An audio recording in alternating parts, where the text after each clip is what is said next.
What was your first job? My first job was paperboy. Best job in the world. I really hated that in the world today, there aren't paper boys anymore. There are people who, adults who have pickup trucks that deliver the papers. I'll tell you what was so great about being a paper boy is you had your own business. Yeah. You bought the papers from the company, and they delivered them at 4 o'clock in the morning, and you had to get out there and wrap them up. And if it was raining too bad, you could put plastic on them, and you still had to put them on the bags on your bike, and you had to deliver them. And you better deliver them well, because at the end of the month you got to go around and collect. Yep. And you know what? You had people move. I delivered mostly in neighborhoods where I lived, so it was mostly apartment buildings. Well, people move.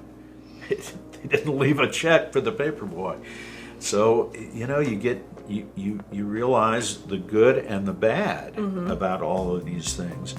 And at least in those days, if you did it right, you worked like crazy and you could clear about $42 a month. But that was big money in those days for a young kid. And so that was my first job, and it was a great job. And the sad part about it today is when my son was 12 years old or 10 years old, if I'd made him get on his bike and ride around Houston at 4 o'clock in the morning, social services probably would have had me arrested. You're right. Here's a good one. Do you have any hidden talents?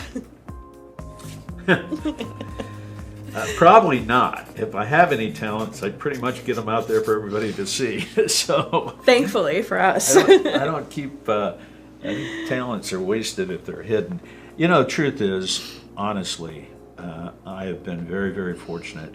I consider myself to be a pretty average person. I think I'm average. I probably have an average IQ.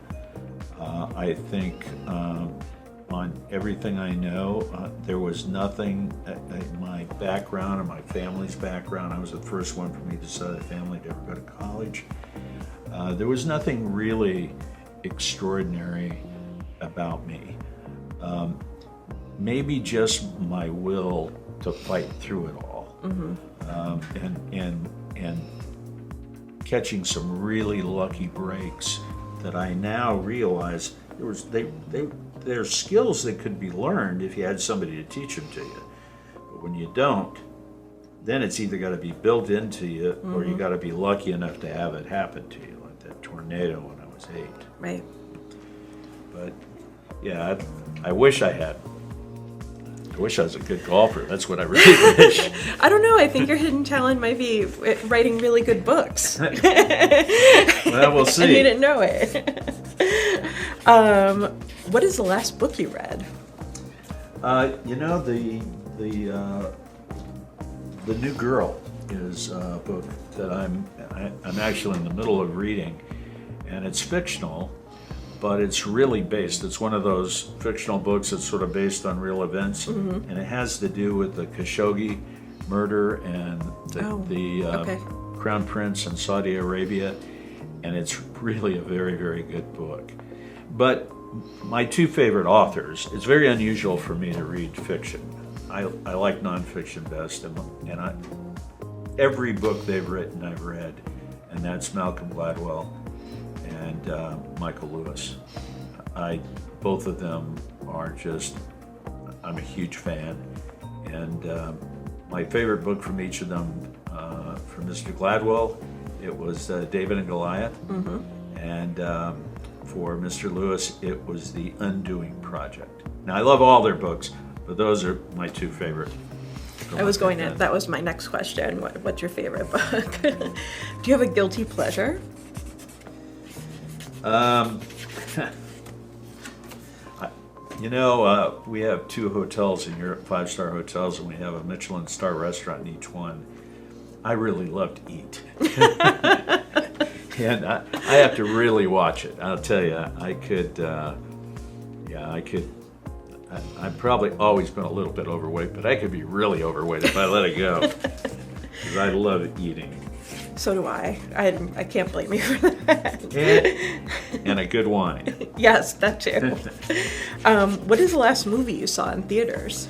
You know, the last one I saw in the theater was the war movie about the islands that we defended. I'm trying to think of the name of it.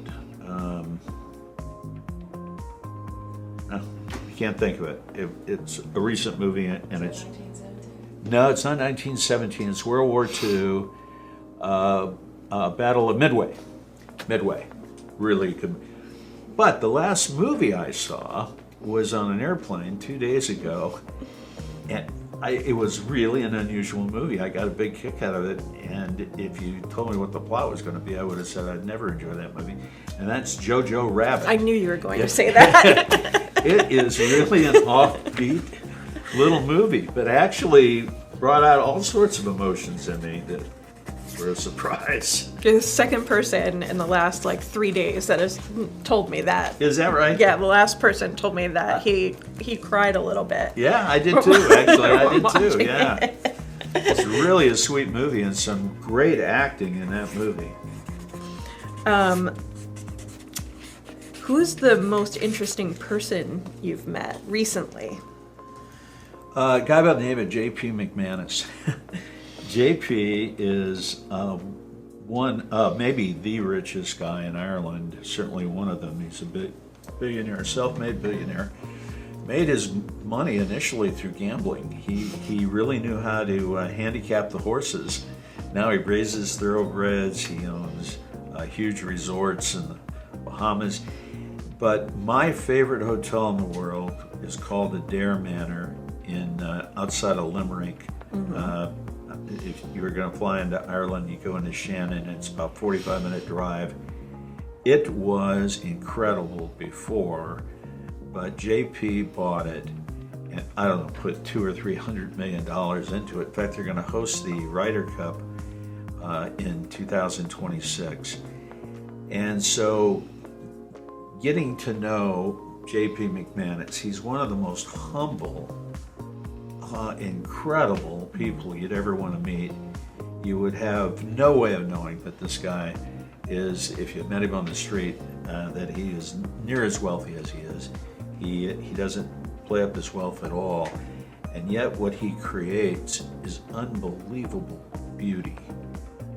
In fact, I saw where Condé Nast is now ranked Dare Manor, the #1 hotel in the world, and it's 840 acres of nothing but pristine. Wow. It's incredible. I encourage everybody to go. Yeah, really. Let's see.